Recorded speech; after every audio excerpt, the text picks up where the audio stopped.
Period table मधल्या atomic रेडियसचा trend बघायचा किंवा ॲटॉमिक रेडियस विषयी आपण डिस्कस करूया. तर पहिल्यांदा काय करूया, ॲटॉमिक रेडियसची डेफिनेशन बघूया. What is atomic radius? It is the half of the internuclear distance between the two atoms. दोन ॲटमच्या दोन न्यूक्लियस मधल्या डिस्टन्सचा हाफ डिस्टन्स घेतले की ॲटॉमिक रेडियस येते. आता ॲटॉमिक रेडियस काउंट कशी करणार, तर ॲटम हा अतिशय लहान असतो. 1.2 इंटू 10⁻⁻10 मीटर एवढा अतिशय लहान असलेला ॲटम असेल तर त्याची रेडियस काउंट करणं खूप अवघड जातं. म्हणून काय केलं जातं, प्रॅक्टिकली बघायला गेलं तर ॲटॉमिक रेडियस कशी काउंट करायची. काय करूया आपण आता, दोन ॲटम घेऊया. इकडे एक ॲटम घेतला आणि इकडे एक ॲटम घेतला. आता हे दोन ॲटम जर तुम्ही बघितले तर दोन ॲटम एकमेकाला टच झालेत.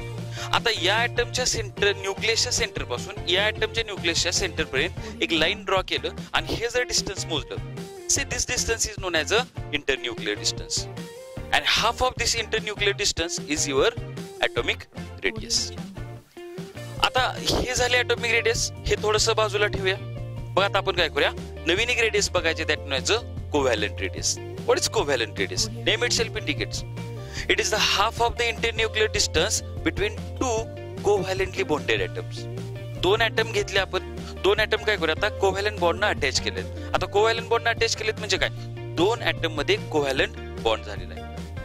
आता डेमोसाठी आपण काय घेतलं, हे दोन ॲटम जर घेतले तर आता बघा दोन ॲटमचे ऑर्बिटल्स एकामेकामध्ये काय झालेत, ओव्हरलॅप झालेले आहेत. आता दोन्ही ॲटमच्या न्यूक्लियस मधलं डिस्टन्स जर घेतलं, see this is your covalent bond length and half of this internuclear distance, half of this bond length is your covalent radius.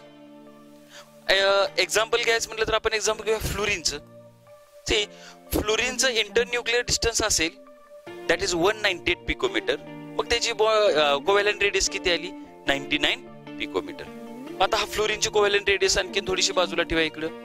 आता नवीन एक रेडियस घेऊया, that is metallic radius. What is metallic radius? Metallic radius म्हणजे काय, तर metallic crystal मधले दोन item घ्यायचे, दोन्ही ॲटम मधले इंटरन्यूक्लियर डिस्टन्स घ्यायचं आणि त्या दोन internuclear डिस्टन्सच्या half of the distance is called as a metallic radius. आपण कॉपरचं एक्झाम्पल घेऊया.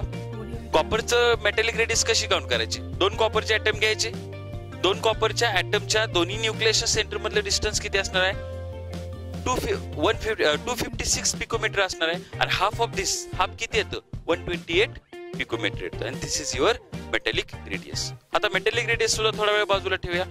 Last radius that is van der Waal radii.